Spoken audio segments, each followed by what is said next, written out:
Winter, spring, summer, fall, seasons change, we still keep it together.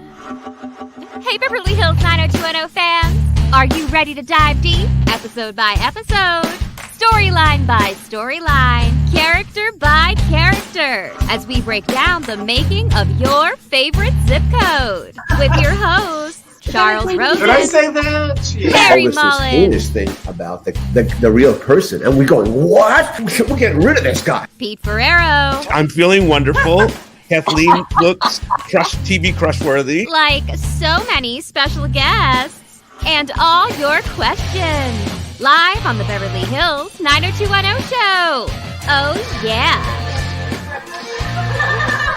Everybody dance now. Well, hey there. We are back live. This is great. I mean, it's been a minute since we've been together live on the Beverly Hills 90210 show. Always start with the leader of the pack. No offense to everybody else, Chuck Rosen. How are you doing these days in Venice? Are you in Venice? No, we're in Marina del Rey. We're not in the wonderful house on the Marina Peninsula anymore. We're in the hotel. We're really sick of the hotel, but it's dog friendly, and it is a nice view there. So we're there. This weekend, we're going to a wedding up in wine country in Santa Barbara County. Nice. We'll come back. We'll have about 4 or 5 more days of hard work, and then I think we might be in this house finally after coming into 9 months. This is incredible. You're like a little bit like Dylan McKay living in the hotel at this point, right? Yeah. And Larry Mullen. It was very funny that Air France. I think of Dylan, you think of him on the phone, talking French. Air France air crew comes in there, so people are talking French in the elevators all the time. No idea what they're saying, right? No, none. Larry Mullen, you're on the East Coast. What's going on? How was your trip? It's clamming season has begun. We're out in the island, Martha's Vineyard, and just kind of living the life on a small island. It's really nice in May because it's really quiet, and we have a couple of friends here, and tourists haven't really arrived, and kind of got the island to ourselves. It's kind of sweet. Did you have to do the whole thing with the car this year where you put the... I had 2 cars, and the one car, which has been here the longest, didn't start. I had to bring it in. And the guy at the station said, this battery is from 2011. It's a Hall of Fame battery. So, did you really think it was going to work? Break down and buy a new one? Did you? Yes, I did. Do it? Yeah. Yeah. So all the cars are running. Everything's going. The islands. Everything's green. It's very lovely. And then of course, joining us here is Erin Clements, a reporter and someone who's been on our show many times before. How is everything going with you? It's good. I'm in New York. I just finished a mini season 4 rewatch for tonight. Nice. Yeah. Oh, great. Thank you. Real quick before, I know someone asked, are we going to talk about baseball tonight? How is everybody's teams doing? Chuck, you're in first place. I know that. We are in first place, and with a lesser team than the other teams that have been in first place. Yes. Not sure we're going to end up in first place. Right. Actually, we just we were more into our resurgent Lakers there for a while, but that ended. So we're back to baseball, and that's okay. My team is really all over the place. Sometimes we can win. Sometimes the Mets can win. Sometimes they lose. I have no idea what's going to happen this season. Larry, how are the Red Sox? I didn't expect much, so they've been entertaining. And they're having a tough road trip now. The Angels have beat them twice in a row, but the Angels look pretty damn good. They finally seem to be coming together. But the interesting thing is they have 2 big old lefty pitchers who have pitched really well the last couple of games, Chris Sale and Jim Paxton. If those guys can hold it up, they've got a lot of young players. So it's been entertaining. I got nothing. And Erin, how's your team doing? What is your team? Do you have a team? I don't really have one, honestly. Sometimes Mets, sometimes Yankees. That's the baseball minute. But I did get to hang out with Erin a couple months ago, right? I mean, it was a few months ago. We got to hang out in the city and we went to that cool little bar and whatnot. I also hung out with Mark Damon Espinosa guys maybe a week ago or 2 weeks ago, and he said hi and hope you all are well. So nice. Did he come to your he movie?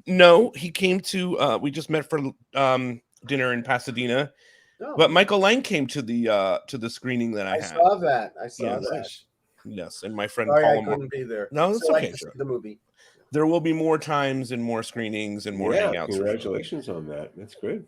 Okay, so we have a lot to talk about. I think we should play an old ad and then get into it that way. This is an old ad. I don't know what Old it's ad.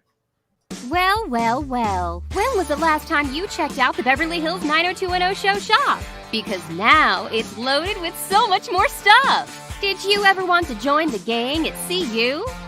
Because now you can wear your official CU t-shirt.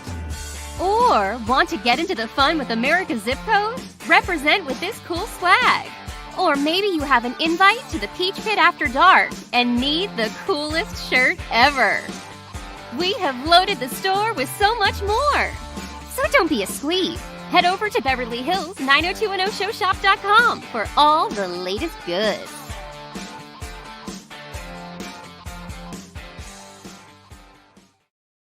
Okay, an old ad, and now I got to get some stuff. I realize it's been a minute. It's been a minute, and we have new things there. There's a lot more new things. When you said old ad, I thought there was going to be a promo for. I did too, Chuck. I thought, oh my god. Oh, I wish I should have done that. That would have been such a better idea. Yeah, I should consult you guys hours ago. Anymore, so he's Oh, well that's so on our own stupid. out here. Yeah. But it's okay. All right, Brian Navarro says, "Missed seeing you on here, Chuck." Yeah, well, they coerced me to come back. Come out of retirement. And thank you for that, Brian. Nice Tammy says her Orioles are doing Yes. Yeah, they are doing really well. And I think of you every time I look at it. I do too. I said, well, at least Tammy's enjoying this. Yeah, let her go to the postseason. Yeah, beat the Yankees. I like that. This is a mystery comment. Pete, did you mention Robin Lopez wearing the shirt? I don't know what that means. Oh, that's a basketball player. Yeah, I think that's a basketball player, yes, Chuck. Of course. Yeah. On social media, he had the RCU shirt. Oh, beautiful. The Beverly Hills 90210 shop T-shirt. Were they Harvard Westlake guys? They were twins. Brooke so and that Robin was Lopez. I was Lopez's were those guys were Stanford. Stanford. Yeah. I was in total shock when I saw someone. Very cool. Yeah. All right, and let's talk Christian, about also, you just mentioned that Luke's son. Apparently, they used the whole death of his father in a ring storyline. It's a pro wrestling thing. They really went at it. He's the baby face, and the heel is a guy I know, who I know is Christian. Now he's called Christian Cage, a really good guy and a terrific heel. He's a terrific heel because he's not a big guy, but he's so hateable. When you were doing WWE, when you were working at WWE, and you got together with your entertainment friends and just said what you just said, but about some wrestling storyline, did you feel like they don't know what I'm talking about? Like they probably no. What he said was, say it to me, wrestling stories, and we heard probably more of them, and neither of us cared a bit. But we listened because he's Larry, and right, of course, got this need to go out with the wrestlers for. And Hulk Hogan said, and this one said like that kind of. We should try to get Christian on the show because he's Definitely a fan of the show. That'd be good. He liked me. I was trying to get him to come to Hollywood. I thought he was like a Kiefer Sutherland. I think he's a huge 90210 fan. Anything. Nothing. Why did this come up? Larry brought it up, so I just because all of a sudden it showed up because the storyline was on TV. I passed him the ball. This is where he went. You're nothing. Your father, he just kind of goes out the real thing. And also, Luke's widow and his sister Sophie was there at the thing, also part of the action. They're part of the act. Wow. Yeah. Wow. Yeah, so it was like a family. They kind of exposed the reality, and that's what wrestling does well. Very interesting stuff. Okay, let's talk about Goodbye Brenda. Please. There's a lot to talk about here. And I have some fun clips from the back in the day. I guess we start with you, Chuck. How there is no way that we would think at that time, as a fan, as a viewer, okay, one of the lead characters is going to leave. That doesn't happen a lot in television. Suzanne Summers is an example of a scenario where that unfolded.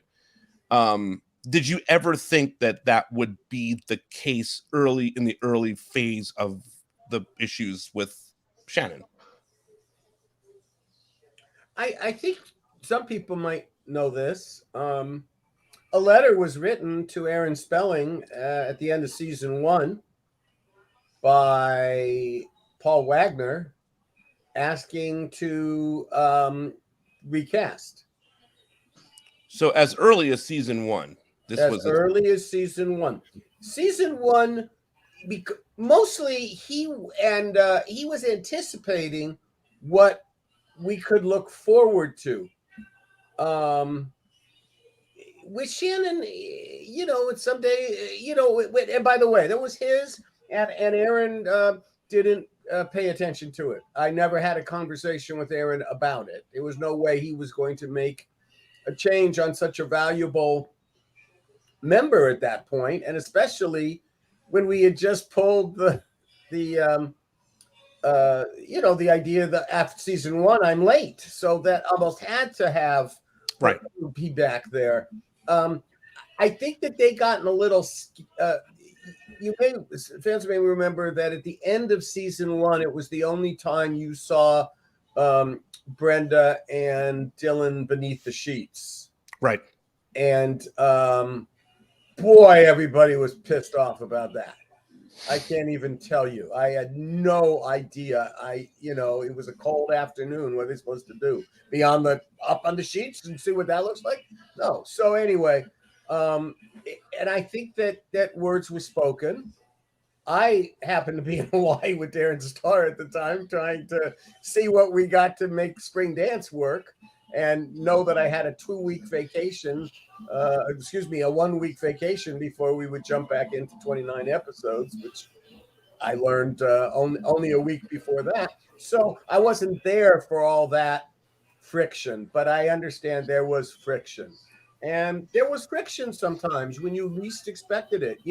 I've said on this broadcast, and then I'll be quiet and let you go forward here, Pete. I've said on the broadcast in season 1 about the strike vote. There we were at about episode 6 maybe in season 1, and we were. Is that me? Do you hear music? Yes. I'm hearing music somewhere. Where is it? Here, so is that you, Larry? Is that someone at your home? Oh, it must be those. I don't hear anything. People, or it's just. I hear some little bit of dialogue leaking through. All right, it's over. It's gone. Okay, bye. Very odd. So there we were having the vote with the union, and I had and Shannon. It's not her business. She's not a member of IATSE. She's not in that room for that. And she grabs the microphone and urges everybody to go on strike and take what they should get. And they get it, and they're not being treated fair, and they're working so hard, and they're the best crew in Hollywood, and and then she hands me the microphone. I say rightly that we're one of the lowest shows in Hollywood, rated shows in Hollywood, and if you want to kill it, vote to strike right now. You vote to strike, and I doubt we'll be back here in 2 days. They may not move quick enough to end it, but that was my pitch, and we won by 1 vote to keep the show going. I bring that up because Shannon, in those years, and I would be a real idiot to try to equate Shannon in the 5 years I worked together with her to what happened the moment after that, all the way through to her life today. Right. I can't make any judgment. I don't know. I don't interact. Right. But in those times, you just didn't really know what to expect. And it was that wild card left you very unsettled. What was it going to be like on the set? What was it going to be like from the business perspective? And I realized when you told me this was going to be our topic that I'm in the bad spot here, because you guys are all going to talk about, and the fans are all going to talk about the wonderful performances and the wonderful character growth and all of the different things. And yet all of that is part of a process. And the process was messed up. And, if it happened because one of our stars wanted to work with a different star and scramble things up, and the writers went along with it, and that didn't have to be permanent. And B, that was just us trying to find a way to recover from was a lousy way to end season 2. To the fact that, I mean, it was what was done in network television at the time, the backdoor pilot. But what Luke Perry was pissed off about is that our show was there to service Melrose Place, not about us. And he wanted to be back again us. And his way he thought to do it was to use his own romantic sensuality and put it on somebody else and scramble it up. Right. And why? And given everything up, because truth was season 2 was really, in terms of, we're going to be talking more in this one about Shannon's behavior. Season 2 was a happy time seemed to be a happy time for her working together. We had a lot. I remember being with her the night of the Golden Globes, having a lot of fun. She had a really sweet boyfriend from Chicago at the time, a guy named Chris Fufus. They were, it just, they were really, she just was a happy girl. When somebody's happy, you want to be around the happy person. When someone's really unhappy, you're on your guard. So I speak to Shannon. I remember being on my guard a lot of times because I didn't have that much conflict in my personal life. I didn't know much about it. So at some point it's explosive and everybody is talking about it. Here's a couple clips I have. I mean, Larry, should I ask you, when you came in season 4, what was your knowledge of this? What were you told? Did you interact with her? What was your experience like at that time? No, I didn't have any preconceived. I wasn't kind of led any way that there was a, because we were breaking story there, and I was fortunate because I had a lot of Dylan and Brenda thing and Little Fish, the first thing I wrote, so it was just just really great fun and just admiring what she did, and it was a good thing there. But as the year went by, I would hear all the stories, of course. But yeah, when I first came in there, no one pre set me up. So you didn't know that Shannon was maybe on her way out at the top of season. I had worked with, stars were stars. I mean, they're not, like I've worked with, a lot of stars, which are difficult. And also remember, you expect that. I was not surprised by it. That's what it was. I just tried to, unlike Chuck, I didn't have to go to the set. I came up from the school where, as a writer, you never talked to the actors. You didn't go to the set. Only bad things would happen if you did that. and the truth is that the writers, when Larry started in the group of 4, we were the only people that was the only time we didn't rush back to do summer episodes. So we had a time off for a period of time. So you really weren't hanging out with the cast or the crew in your first 2-3 months there. No. Plus, that's when we started doing double ups too. I mean, we were on the set a lot. But there just wasn't time. I mean, I also was probably the oldest one there. I wish I was. So yeah, I was. A couple things. The writers' room, you sure were. Yeah. Here's what Darren Starr had to say about it in an old interview I pulled. Partying and behaving like they should, like they would be in their 20s, but by the sort of yardstick of like what goes on today, they were just like kind of living their lives. Obviously, Shannon was a handful. But I always feel like she brought so much of that fiery spirit to her character, which was so great for the show. And they were like they were burning the candle at both ends, and they were living like rock stars. Mm-hmm. And so Shannon actually did leave the show in season 4. I think. Right. Why did she leave? I think it was like I think it was mutual. Everybody, I think, it got to the point where the cast was just sort of like had enough of Shannon, and Shannon probably had enough of the whole. I think she needed to be free from all this for a while. But it wasn't long before Erin Spelling, she was starring in another Erin Spelling show, mm-hmm. Charmed. Mm-hmm. So Shannon's a terrific actress, and I think is always felt as incredibly key to the success of the show. It's well said. That's Do you have any thoughts on that, Chuck? Sure. Well, he's also wasn't there by season 4. Right. That wasn't his conversations anymore. And I think that Erin Spelling is one of those people that always, in some ways, in a stretch, similar to Trump, in that if you needed somebody, they were your friend again. You may have had a terrible row, you may have had a falling out, but boy, wouldn't this be perfect if this could happen? So he made amends, and his conversations about Shannon were not consistent, right?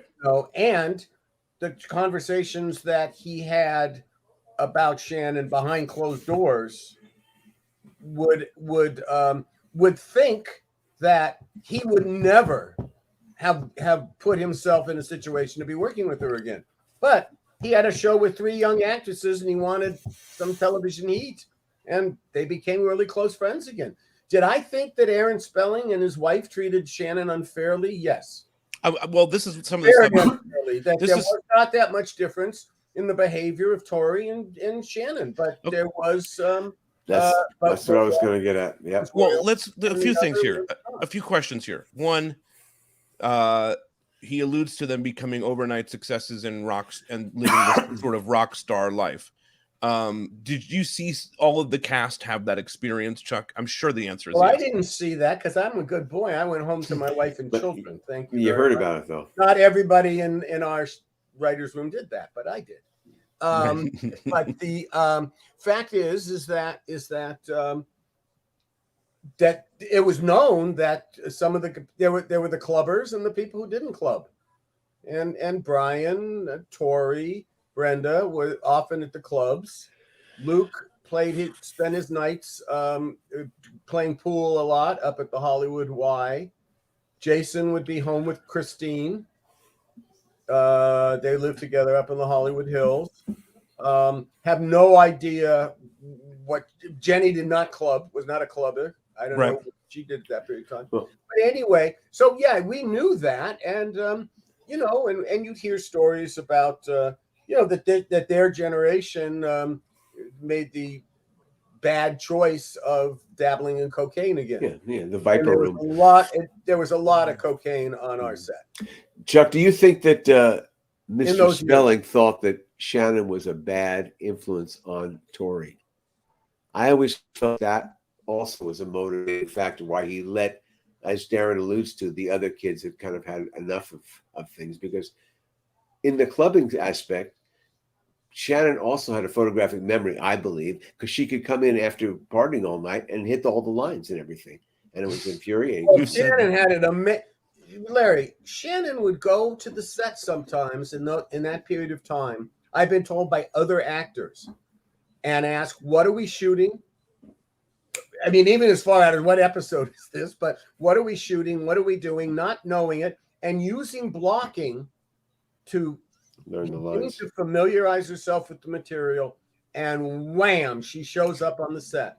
Love it. I think Brian would acknowledge that, we needed him to raise his game a little bit, especially when we were doing the next 50 years, the gun show. And was asked specifically to tell him, come on, you got to be more than this. And I just said, you're not, he may or may not remember. I'm sure he does, because it was kind of harsh. I said, you're not Shannon Doherty. You have to know your lines. You have to come in the set. You have to be prepared. You can't do what he does. It was pretty amazing. And how you would fault somebody's process. Yes. When it's working so well, and it was working well creatively for Shannon, except for one period of time. And when we get Erin into this conversation, really want to know your thoughts about her in that first, I'd say, arc, especially with the boy and the family and all that. How did that Brenda Walsh dovetail with all the other Brenda Walshes you had seen in the other seasons? Not the Brenda Walsh of the end of the season 4, but in the beginning to middle of season 4. Oh, you're talking about Stuart Carson? Yeah, Erin. Stuart Carson stuff. Yeah, Erin, that was for you. Oh, I mean, I wasn't the biggest fan of that relationship. I think the Brenda at the end of season 4, I think, is what resonated with the fans more. Yes, absolutely. With the Dylan. And you look at her complexion, and she was burning the candle on both ends. Yes. You know, the kabuki look isn't something that's made up in a makeup room. That was there and had to deal with it. She just wasn't happy. Wasn't taking that good care of herself. She eloped during the show. That too.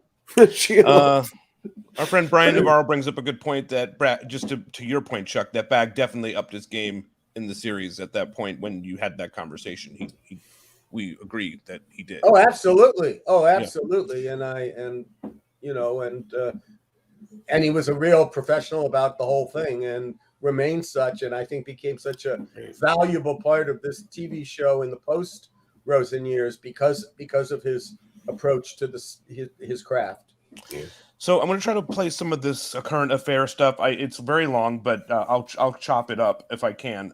But this is the kind of stuff that you guys were dealing with, and I'm sure there's more stories like this. But this is essentially, I think, the quintessential of all of it. What year, Pete? Shannon 91. Doherty hits back over that club clash and tells of the pressures of life as a 90210 star. I often go home at night crying because I just don't understand why I'm getting such a bad rap. Shannon Doherty has had to pay a steep price for her fame. When she got into a shoving match at an LA nightclub last week, the press labeled it a superstar tantrum. Not true, according to Shannon. She claims it's just part of the battle she's constantly fighting as a young star in Hollywood. I don't know, maybe in some ways I antagonized it a little bit by being a very outspoken young person, but I think the only thing I can do is make myself happy, and if that means standing up for myself, then that's what I have to do. The starlet further explained that even while she stands up for herself, all the bad publicity is no laughing matter. I often go home at night crying because I just don't understand why I'm getting such a bad rap. And that bad rap goes way beyond just fisticuffs in a nightclub. Shannon also answered allegations of drug and alcohol abuse. You know, it's ludicrous. That's just people trying to pick on me. Getting hit in a club is a totally other situation. You know, it's just an out-of-control girl who has, some problems for whatever reasons. Bad press, I don't know. Just leave me alone. That's all I want. But rumors are rampant in Hollywood that all this bad press is harming the starlet's skyrocketing career. Thank you. I don't think about anything. I just try, I ignore it all and I do my job and I give 100% to what I do. And hopefully, people get over it and they'll understand what really happened and what's the truth of me and who I am. I just think it's better not to hide from a situation, and I'm here to say that I'm an innocent victim in this case and I have nothing to hide. Maybe she should be in hiding, but not me. So there was a scuffle, I guess, at a club. And when that scuffle took place, right? Go ahead, Chuck. I don't know if you want to share. A scuffle at the Roxbury. Yeah. And it was hit the same. And that afternoon, Jenny, Luke, and Shannon were in Roxbury Park in Beverly Hills filming the scene where Goodbye, where they let Brenda know that they were a couple. So she looks so gorgeous there. She does, but she's she's a very talented actor. She says a lot of interesting things. We're looking back on this clip 30 something years later now, whatever it is. I don't know. The number scares me every time I hear it. I'm sure it's but she says that she doesn't understand why she's getting a bad rep, and she alludes that she's getting a lot of bad press. This is really the origins of sort of this TMZ current affair tabloid TV stuff where we're seeing this every night. She's on the most popular television show. She's a young actress. I have to imagine this was not easy for someone to deal with when all she wanted to do was be an actress and go party. Was there an I Hate Brenda? We were furious. I actually had a pretty angry phone call with Peter Chernin about it. That's saying, what do you have? And it wasn't, they had this woman doing it, but it was Bill O'Reilly who was current affair mostly. And he'd go after her every night. And we said, what are you doing? We're your television show. We're Fox. Why do you want to pick on? Erin was mad and called up and had that conversation. I think he said he had conversations with them. And I rarely talked to Peter during the show, but this one was, Peter, don't you have any control over what your good guys are doing in the syndication side? Because you're really, we're really concerned here that this is also, I think I used the word self-fulfilling prophecy. You know, the more you put the spotlight on it, the more it heats up, and we didn't want that. We just wanted to make. What was the I Hate Brenda? Remember, there was an I Hate Brenda whole movement. There was a whole other club of that. Yes. Do you remember that, Erin? What was that about? Do you have any stuff about that or not? I don't have anything about that. I know that was the thing. Well, So I was aware of it, but yeah. Well, I Hate Brenda came. Mookie Betts just hit a solo home run, so we take a 1-0 lead. You can get Dodger baseball updates here. So I guess you need them. You need them, group. You know it. I know. You know, Tammy appreciates it. I'm sorry, I got so excited about Mookie. I Hate Brenda. Oh, I hate. Okay, Brenda. so that happened Like right a fan at. club. There are a few things happened right at the same time, and 1992 in Houston, Texas, Shannon goes down and leads a Pledge of Allegiance in the Republican National Convention. Oh, and it's the same night that Pat Buchanan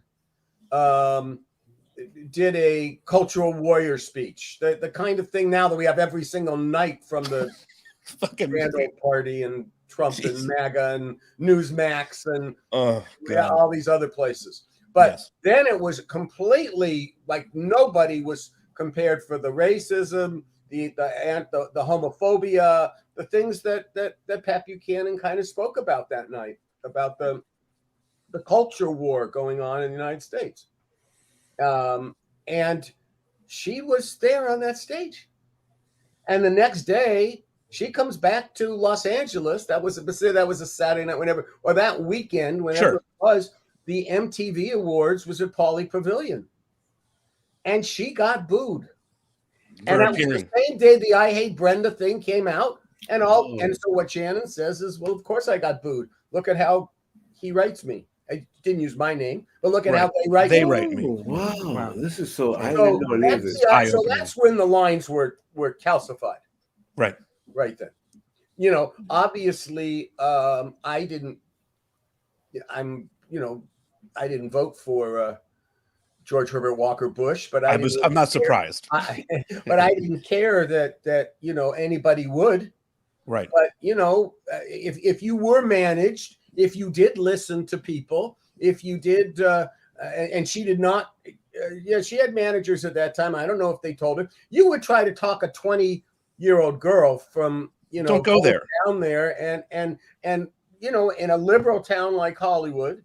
And in a liberal culture like we have in Los Angeles, and feeling it was so important to be the person leading that group in the Pledge of Allegiance.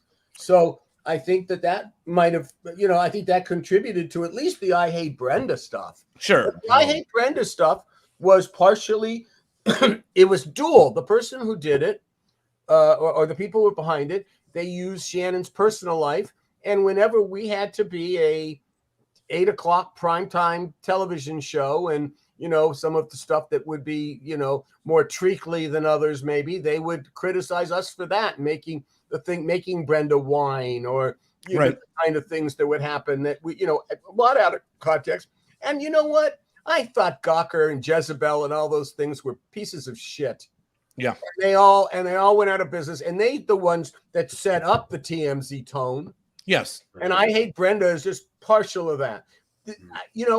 America wasn't a great place and we know that. You saw the civil rights movement. You saw the things. This country has always had problems, but we weren't as mean and vile and public as we were. And it started right then with Gawker and Jezebel and carried on with TMZ. That snarky attitude, and Shannon did suffer from that, and it wasn't fair. But I don't think she had. I also she had a strong personality, and I sat in rooms with the people who did represent her, and I don't think she had strong management. Certainly didn't have a strong enough management that a young actress at that time could have used. Yeah, I mean, looking back at it all these years later, Chuck, do you feel that that she got bad press, that she did something, that it was that it was harder for her maybe in looking back on it than than in being in it when you're in it and you're talking to Erin about it. It's different than now looking back on all these years later. Chuck, who was her agent? I'm curious now. So she didn't have a big agency behind her. I'm thinking of the people I went to meetings with William Morris. Oh, so it was William Morris. So she was with a big agency. It was after Nick Stevens. Yeah. Oh, well, I know Nick. Yeah, sure. Well, Nick was Jason and Shannon's. Yeah, that's right. I know he was Jason because Yeah. my Nick story. Yeah, he's the one who killed but me. do you have Chuck? What was the question? Well, the question is basically like you're looking back at this 31 years later. I mean, she obviously, do you feel like she had a bad rap? And is there something that could have been done that would have been different? Is there a way that this? Well, I think I have thought for a long time, probably less now than I did then, but that just too much interest was paid to celebrities and celebrity culture. And now celebrities are involved in every aspect of our society, and they're activists, and it's a different world. But back then, it was like, why were you so fascinated by this or that or the other? And so I felt that yes, Shannon, what did it matter? A fight in a club is one thing, but what did it matter if she partied? What did it matter if she had multiple boyfriends? What does it matter? You mentioned to me, you said here before, Chuck, that live and let people be alone until they force their way into your space. Here's Shannon's sort of position, right? She's getting all this bad press from her lifestyle, partying and whatnot. She's really under the microscope. It's probably a lot of pressure, plus whatever she is doing out, she's the effects of that. And then also, you alluded to this before, that she wasn't the only one partying, that she probably went to the clubs with Tori, and Tori wasn't receiving sort of the same backlash that she was. So is it fair to say that she was, I don't want to say singled out in a way, but singled out? It's hard to know, Pete, when you singled out, or do you make yourself available so you get singled out? Mm-hmm. I think it's the latter one too, Lair, myself. You see, I don't know. We just saw this interview, right? The day after these things. She's been sued. Yes. There she is. You both commented how terrific she looked. Yes. I think she enjoyed that interview. She looked like she was enjoying it. So you think she got caught up in the sway sort of the drama and the press and all that? Well, Erin, do you find that a lot of actors, younger actors, or maybe now even they're more wary of it and know the things that can go wrong and are more schooled? But this was the early 90s, and this was a broad, Fox. Where the one thing that we didn't start on talking about, of course, is there's a strike going on in LA. Yes. From the writers, and Larry and I walked those picket lines for certainly all through the 1980s. And there was just a different kind of sensibility about the world then in this, and the broadcast. I know I brought up the strike. One of the issues in 1988 was that Fox did not want to. They wanted to be considered a network, but they didn't want to pay the same rates for their talent as CBS, ABC, and NBC, the big three. And so I used to say to them all the time, when you want to make me bend over, you become a network. And when I want you to pay for something that we're doing, you become a broadcast service. And I think that was how it was. It was kind of just all, when young people. And by the way, there weren't that many young people in prime time at that point. Prime time in the 80s was kind of a mature place for Larry Hagman and John Forsythe and Archie Bunker. And, right. It wasn't the youth culture that we talk about in the times of the 60s, 70s, older times. That was in the rock and roll business, man. And that was somewhat in features. It wasn't in TV. Right. There was no MTV. There was no CW or UP or, like going that way. I mean, someone named a writer from Esquire wrote a column and saying, that there would be no CW without the without 90210. Sure. Totally. None of that. We were there for that. So it was from the kid's point of view. It was the first show, really, with from the kid's point of view, not the parents' point of view. And that was all Darren Starr. And the fact of the matter is that we, so it was brand new territory, and getting thrown into Quip. Not everybody knew how to behave. Jason was pretty wild guy too, but he was behind the scenes a little bit. Look, and Catherine West brings this point up that Tori was also well behaved on set. So even if she was out partying or whatnot, she would make her days. She wouldn't cause any trouble. We've heard countless times here where she was kind to guest stars. She welcomed them onto set, and she was just so grateful and happy to be there. So I've heard people say that about Shannon too while we've been here. Yes, no, totally. That Shannon had been that way, but Tori had Tori had no, but if Tori came to the set one day and was feeling really rotten, she didn't have the luxury of showing how rotten she felt. Right. She didn't have the luxury of taking it out on other people. She was the boss's daughter. So she's it. walking on eggshells at least in those times that I've deemed what the relationship of Erin and Tori, I've said point blank, if you were Tori Spelling, and you had an issue with something, would you call your father? Would you call me? You'd call your father. Of course, I would too. Yes. So I don't know kind of what Tori was thinking most of the time. Right. But so Shannon's behavior on set, not just at parties, but that was also a big part of this story because punctuality was the biggest one. And Tori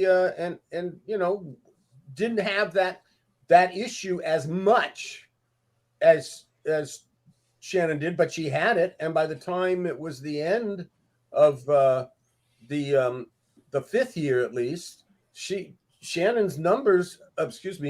Shannon was gone. Tori's numbers were equally as bad as Shannon's ever were. About turning late, showing up late. Coming late, yeah. She didn't have a good, Well, my question is, I have a few more clips. There is a story that they've all shared in their various books and whatnot, and I'm curious to get your take on it, how it was presented to you, that they all got together and voted her off the island, essentially, right? That the group of them, and there's all different accounts of this story. What is your account of it? What you know is true. They had to reshoot something. They were all there because of her. She didn't show up. They were only there because of her. She didn't show up on time. They, in those moments, would usually call Paul Wagner or me. This one they called Erin Spelling, and this time it was Jason on the phone, and it was Jason. Because all the other times when other actors had issues or wanted there to be some action, Jay was the buffer, and Jay was no longer the buffer at that moment. They were caught up in it at that moment, and the call went to Erin, and then I was informed.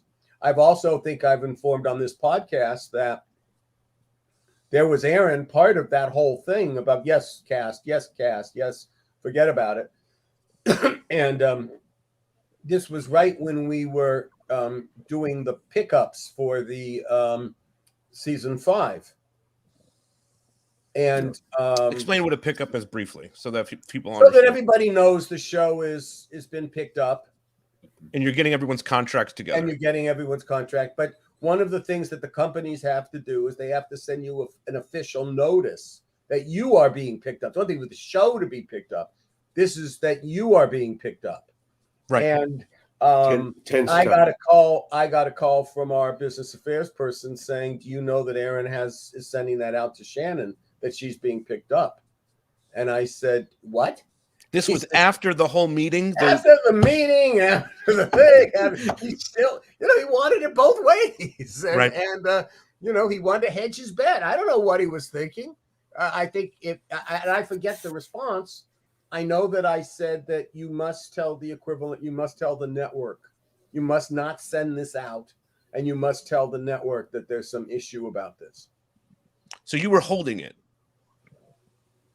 You held it to see how this played out, and did not. No, no. It was within 20 minutes that it was all rectified. Yeah. Because he made a call and Bruce, because, you know, they had already announced it. It was there. Yes. It was, we're moving on, you know, and then you're having second thoughts. And instead of calling the network, calling, you know, Barry was gone by the time, but calling the network or you know, having us run down and myself and Steve and Jess at that time. Well, he's just, I'm going to do it this way. And he would have come up with a silly response. It was, you know, look at Steve and Jessica, may both live and rest in peace and all good time, because they were a loving couple. They were loving parents to Shira. They were really, you know, fine in that point. But, you know, there were problems. Yes. And it would, and we were seeing it creatively in front of us. None of us were getting as much of a window on it as I did, because I collaborated on the last Mr. Walsh Goes to Washington, and I could see that why aren't he stupid? Why am I doing all the no? Why is this like this? I'm the one in charge. Why are they all walking out of the room on me? Went back and forth. You know, it was not a pleasant moment. It was not a good week. Steve and Jessica were going through the early divorce. stages of a divorce. They were in the step of having a divorce. Right. And the Erin's response to this were like, what did you do? And also that meant, because I, you know, was out of the, you know, what I mean, you know, I still was at the show, but, you know, there they were, and we were really concerned about this, especially because he had signed an agreement with them that as long as they stayed on the show, that if I left, they would become the showrunners. And when we brought it to Aaron Spelling's attention that this was, Paul Wagner and myself, that this was problematic and this was the thing, he went, oh, a little creative tension between a married couple is good in the writer's room. What kind of idiotic is that? What was that? And and even at the time he said that to me, I think I rolled my eyes in front of him. He said, well, you don't agree. I said, well, I don't know that many divorced people or something like that. I got out of this question very witty, quick. But you know, it was a big mistake. It was a big mistake for this television show, quite frankly. And I don't mean that they keep them involved, but yes, to put them in that kind of situation, and because when you run a TV show, you have to, at a certain point, if you're going to be reasonably successful at it, you got to be selfless. You have to put everybody else's things in front of you and stay in the back. And all of them do that. All the most successful ones today, you know, tough as we hear that, you know, that some of them are, you know, that's has to be. You have to be the adult all the time. And if you're hurt and you're fighting with someone else over, you know, personal issues, it's not the way to run a show. Erin, I have a question for you. When you look at this, when you look at the coverage that Shannon got based on your experience working in news, what do you think of the coverage looking at it? And could you get away with some of that stuff today? I often think, I mean, watching interviews with Shannon and also with Jenny, you know, on some of the talk shows in the early 90s, I always think, I don't think that a young woman would be asked some of the things that they are asked today. And, you know, it does seem overly harsh and just like they were trying to kind of, you know, pit them against each other. Yes. Okay, well, Jason Carter was on our show a while back, and he recounted a story about that night of this fight. I know Larry doesn't know. Nobody knows this. No, that's. I don't think that's the clip. Here's Jessica Klein on what she thought of Shannon's performances.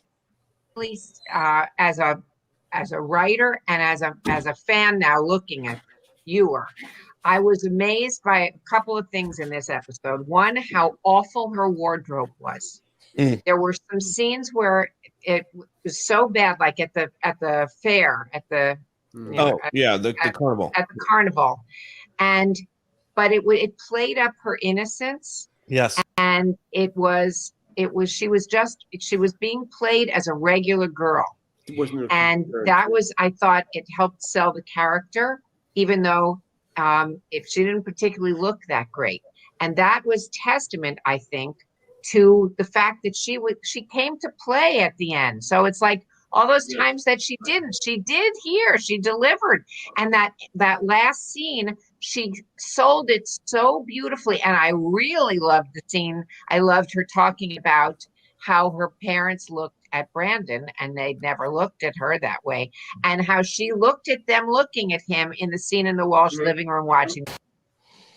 Always nice to hear some. Yeah, it's great to see Jessica. Jessica back here. So good there. It wasn't that long ago. I know. I want to ask about the last episodes that she filmed, but this was I think I found Jason Carter's story. Obviously now I've become aware of it much more, is that a lot must have been going through her head at that particular time, but she didn't really talk to me. It was fine. It was absolutely fine, character-wise. Didn't talk to me off camera for like the first couple of episodes. It might have been 3 episodes, but we did scenes together, but she didn't talk to me conversationally. Mm-hmm. I mean, that's fine. I was in my own special world with the camera crew, just chatting away. But then on the 4th episode, I think it was the 4th, she invited me to her 23rd birthday party. Like it just came out of left field. I'm just like, wow. Oh, all right. I'm going to your birthday party, which I did. And it was down in Hollywood. It was just behind the Gromans. It was some club behind the Gromans Chinese Theatre, I think. And there were fights there. And I'm not sure. Yeah, I'm not sure. And then the bouncers were going crazy. And for some reason, I was in my, I had my arms around one maniac going, hey, the big man walks away. The big man walks away. The bouncers were on another guy going crazy. I learned an interesting lesson about life, though, because I nearly got this guy to the door. And then the bouncers grabbed him and he went crazy. And then the next day, there was all of these reports, I can't remember exactly, about some big bust up at her birthday party and something to do with her ex-lovers. And I don't know how much of that was true or not. Right. But there were fights. Imagine being the fish out of water at Shannon's birthday party. So you at some point know that she's leaving the show, and you have to write her out of the show. Three's Company had Chrissy make phone calls in another room. What did you guys think about? Were there conversations? Were there meetings? What was the approach about how are we going to get her to play? Or what are we going to do with her? We handed her the next script she had to do, which was the 60s episode. So that's when this all shook out, was around that. Yeah. Is that one of the reasons why you did the 60s episode? No. Okay. Did the 60s episode because we had 32 episodes. Yeah, exactly. No, I mean, then we just anniversary of Woodstock, and I'm an aging hippie even then. So I love the 60s episode. I think we just wanted to give her good stuff, though. We wanted to give her a lot of good stuff at that point. We knew she was leaving. The other podcast made a criticism about the 60s episode, so I just wanted to our friends Jenny and Amy Sugarman didn't love the 60s episode, so I just want to say that I didn't love it. No, they don't love you know what? You know what I say to both of them? Easy. Erin, you can write it. You know why you didn't love it? I said it to Luke Perry too, because you didn't live it. That's fair. Yeah. And you know what? So you know what I would say to Amy and Jenny? You missed it. Yeah. What you get is climate. Should have been there. We got. I also think some of the criticisms they miss because there's a disconnect. If you were an actor on the show, you didn't grow up watching the show. Right. So you're not connected deeply to the stories like we would be. So I think there's a little bit of a disconnect sometimes when you're an actor and you're looking back on it because you don't know. Well, the exaggeration is that how an actor reads a script. My line, bullshit, my line, bullshit. But it's a good episode anyway. So that's when it is. Now, Larry, you're now in the mix of this. You know that she's going to be leaving the show. You just said that you wanted to give her good stuff. Because we love her. I mean, from the writer's point of view, she does exactly what you want. She never questioned the script, never said didn't want to do this or that. Just read the stuff the way you imagined it.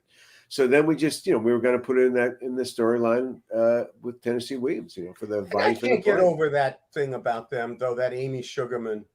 Yeah. It's like that every episode, Chuck. They only see their performance, and that episode is magnificent. The whole episode's magnificent. I mean, everyone's performances are magnificent. Shannon, this whole thing with with Roy Randolph and the play and all that stuff. And that's how we're Maggie going the to wrap. cat. Did you guys say to yourself, this is something that she will enjoy doing?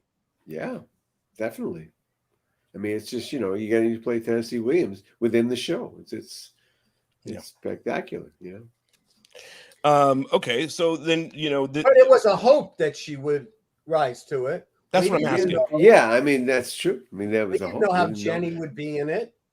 We didn't know, And then Tracy Middendorf, probably was the best when you look at it, just looking at it as an audition tape of all the 3 performances. She probably was best.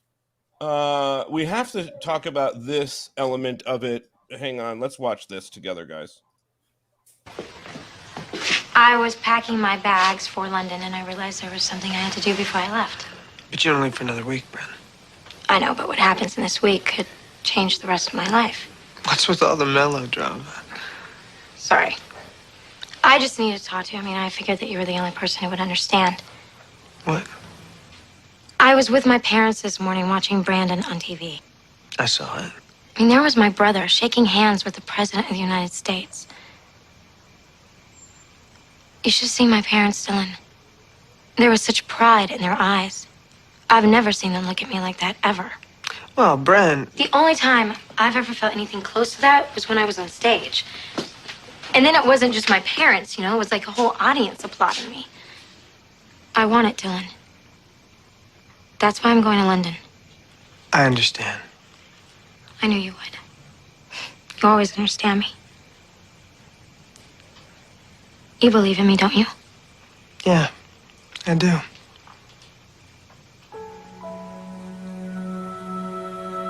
Dylan, I love you. I've never stopped loving you. And I know now I never will. I'll applaud you from afar. I want more than your applause. I won't be gone forever, Dylan. Give me something to come back to.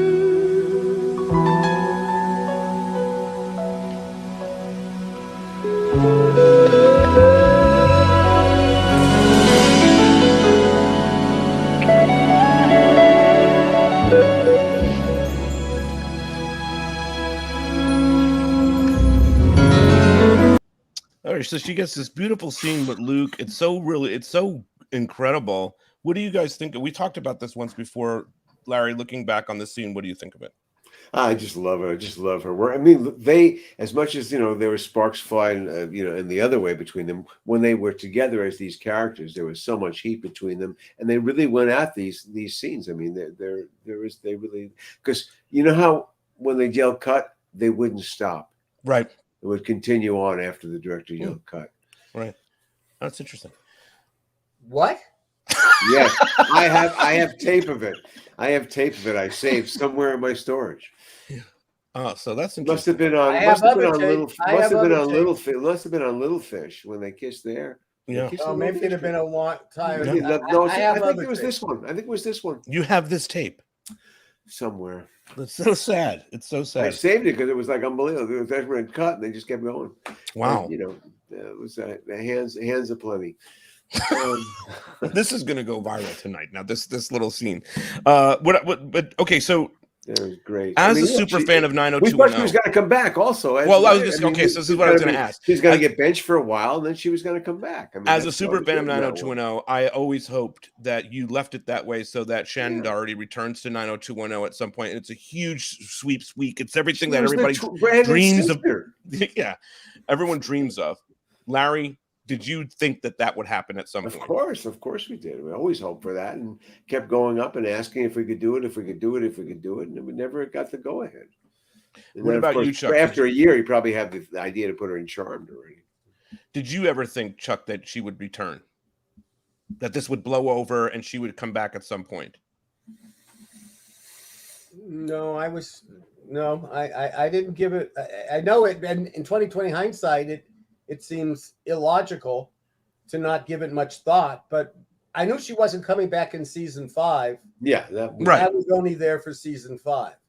Had I stayed for season 6, I'm right with Larry. I would have tried to get that to happen. I mean, we had to keep her alive. We couldn't just forget about the character. So we had to mention her over and over. Bring them different both places. back. I mean that would be the other one. But because you're looking for things to do and connections that are deep.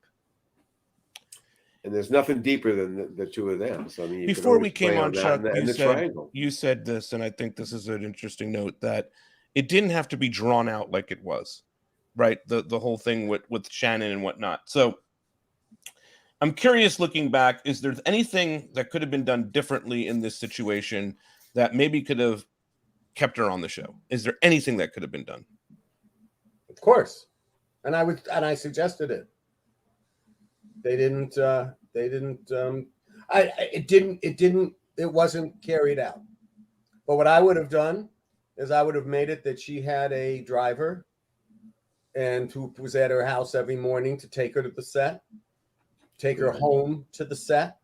That's what our responsibility to do is get her on time. She was that valuable. And that would have been and to show some more strength. But I mean, people would have resented that. That's the other thing. The other cast might resent that. I mean, again, you're in a little bit of a, it's so much pressure on everybody. It's so much harder. Find their way. Old Hollywood, they all used to drive them to the set. Right. That's why the moguls knew, unlike the modern moguls, and maybe Spelling. I think Spelling knew it too, because Spelling was like a mogul. He was like them. The reason that they were here was because we had a contract for them to be there, not because this was where they absolutely wanted to be and did it. And this is what our show needs to get ahead right now. This is what we're going to do. And that was what was not, that was never the, you can't have a policy like that if you're the head, if you're the boss, and you're trying to be everybody's best friend, great uncle, Uncle Aaron, and all of that. Sometimes you just need to be, this is what we're doing, and this is why we're doing it. And that's how Aaron was when it was Aaron's broadcasting company. But he didn't want to be that with this crew. Jason and Luke were his friends as far as he was concerned. And they were, if you talk to them, they saw themselves as friends of Aaron. Aaron, Certainly Luke did. Erin, do you have any questions about this topic? Well, I have a couple of questions. One of them is, what would Brenda's season 5 storyline look like if she had stayed?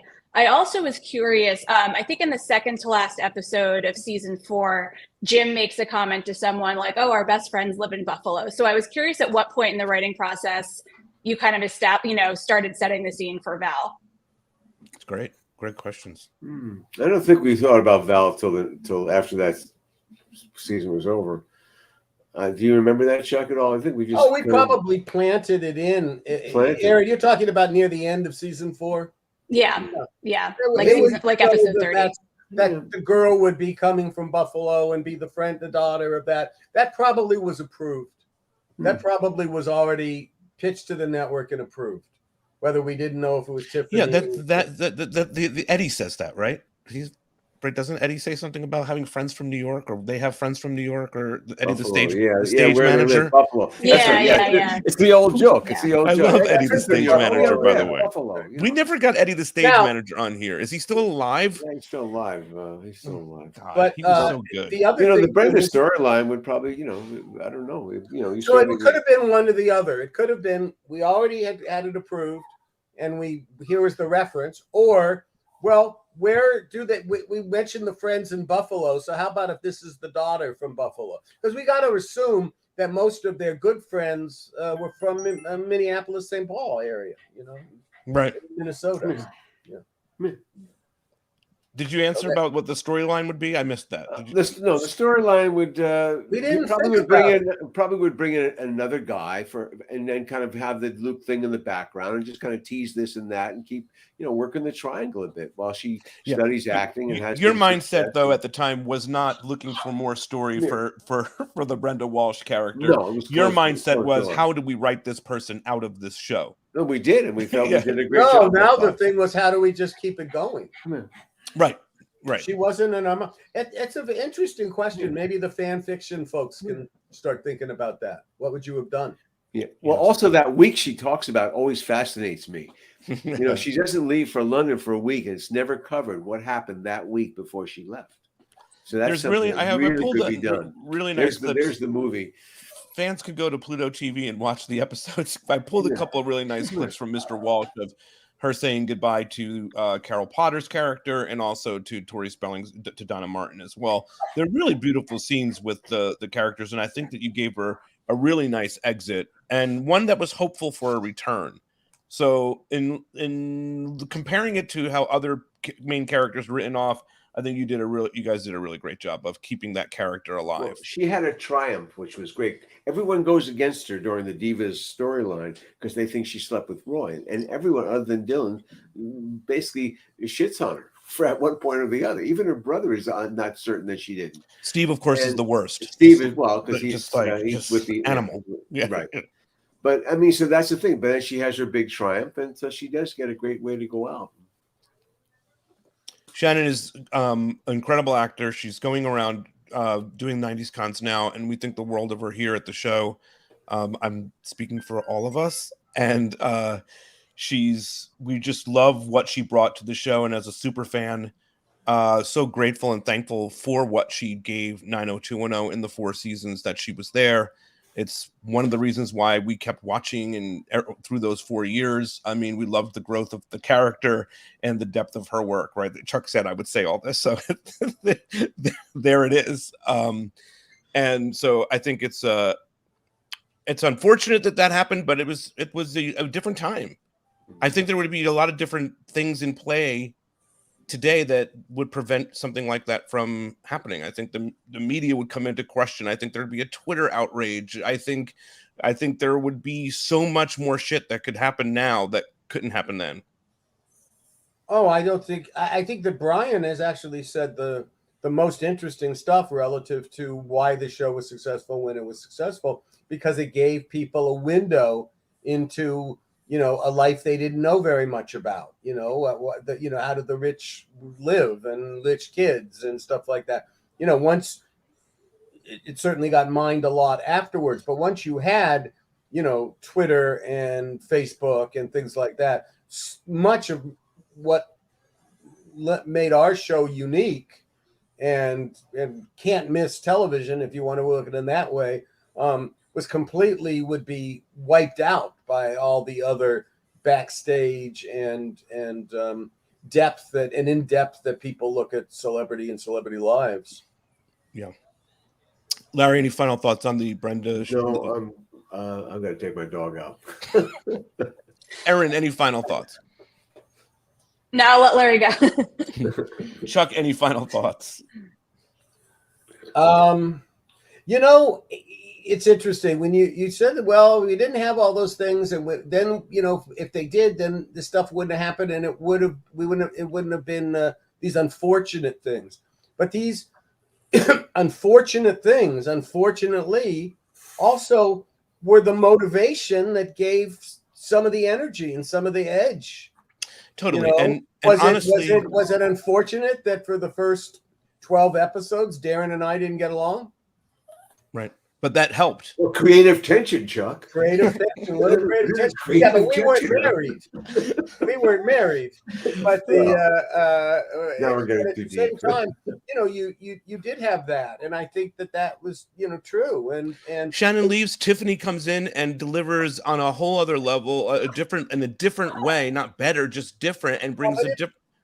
Yes, but it really bothers me to realize that when you know, we'll see on Facebook because I get somebody said something and okay, what do they say? And you just realize that you know that people don't like things that we did with, you know, Kelly Taylor because of this triangle thing, and that, you know, that became so important and dominant, and, you know, the likability of it, and people really, we had no idea, you know, that we're living, so many people, especially from small town America, living vicariously through Brenda's character being in Beverly Hills, and, being what if a small town girl went there, and that could be me, and that, and so that primal identification, and that gets jettisoned, and all of a sudden, no, I don't like the show after that. So it didn't matter, So bizarre. Tiffany did beautiful things. Didn't matter. A lot of our audience, certainly from years 1 through 3, they shut off.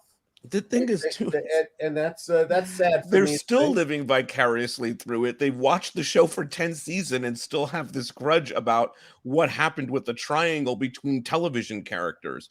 For the most part, we were just making it. Everything that I told about every time I tell a story about being in Spelling's office or being in this or being with Paul or the meetings or in the writer's room, we were making a television show. We weren't thinking about, the 32 years later of how this is going to play in 20 years or 25 years or 30 years. And if it wasn't for you, Pete, I wouldn't even have to be thinking about it. So there you go. Well, thank you for that. I want to also mention Tina Turner passed away, guys. I don't know if you so sad. So sad. She's such a beautiful very artist. Sad because from a personal standpoint in the Rosen world, or really the Passman world, my daughter's Lindsay's father-in-law is a very prominent music lawyer, and anyone in the music business knows who he is, and many have read his book about the business of the music business, which is like in its 15th edition, and it's the Bible of how to do the music business, and his career changed fundamentally when Tina Turner in the 1980s became his client. Wait, 2 more quick questions. I thought Shannon also wanted to leave, that it was mutual. Is that true? I don't think she was happy there. So yes, I think there is part of that would be true. Okay. I don't understand this. OMG, they didn't talk about how the fans wanted Brenda and Dylan and why Dylan chose Kelly. Shannon was an incredible actor. What did we not talk about? I don't know what that means. Like, what are you talking about? We just talked about it. Sorry to end on such a negative, sour note. What was that? I don't even understand what the point is. My God, they didn't talk about how what the fans did for the show was allow us to have a nice life. Yes, but the all fans of you. We did not have how we consulted with the fans in the beginning. This was Steve, and we've talked about this. Is Prodigy was a brand new social network, and we would see what the fans were saying about our characters, and then we would try to mold it in the beginning. We did a lot of that at the end of season 1, going into season 2. Certainly when that came out, but the fans. Shonda Rhimes thinks about the fans, but she also thinks about her actors, and she thinks about her ratings, and she thinks the fans was not preeminent. Mr. Spelling used to think about the audience a lot, and what the audience would want, and you make a show for an audience. The writers have to think about that person just said that it's a given. The fans are there, but the fans are not.